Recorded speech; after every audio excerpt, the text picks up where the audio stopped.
જાલોદ તાલુકાના ઘટક એકના આંગણવાડીના નાના ભૂલકાઓની પોષણ સંગમ અંતર્ગત આરોગ્ય તપાસ કરાઈ. આ તારીખ 27/3/2026 શુક્રવારના રોજ બપોરે 12:45 સુધીમાં દાહોદ જિલ્લા વિકાસ અધિકારી સ્મિત અને જિલ્લા પ્રોગ્રામ ઓફિસર હીરાબેન ચૌહાણના માર્ગદર્શન હેઠળ આજરોજ સીડીપીઓ નીલુબેન દ્વારા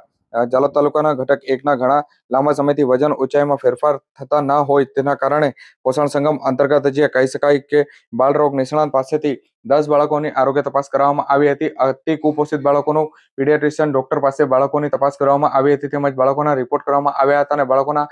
બાવડાનો ઘેરવો તેમજ વજન ઊંચાઈ કરી અને બાળકોને CMTC તેમજ NRCમાં રિફર કરવાની સમજ આપવામાં આવી હતી. તેમજ વાલીઓને પણ બાળકોનો વ્યક્તિગત સ્વચ્છતા તેમજ આંગણવાડીમાંથી આપવામાં આવતા આહાર THRનો ઉપયોગ કરવા અને પોષણયુક્ત આહાર માટેની સમજ તેમજ માર્ગદર્શન આપવામાં આવ્યું હતું અને દીકરીઓને માસિક ધર્મ અને રાજ્ય સરકાર દ્વારા અમલમાં મૂકવામાં આવેલી વિવિધ મહિલા કલ્યાણલક્ષી યોજનાઓ અને તેમના કાનૂની અધિકારો વિશે પણ માહિતગાર કરવામાં આવ્યા હતા. હાજર રહેલી માતા કિશોરીઓને હેલ્થ ચેકઅપ કરવામાં આવ્યું હતું અને ત્યારબાદ તેમને પોષણક્ષમ આહાર તથા વ્યક્તિગત સ્વચ્છતા જાળવવા અંગે પણ માર્ગદર્શન પૂરું પાડવામાં આવ્યું હતું.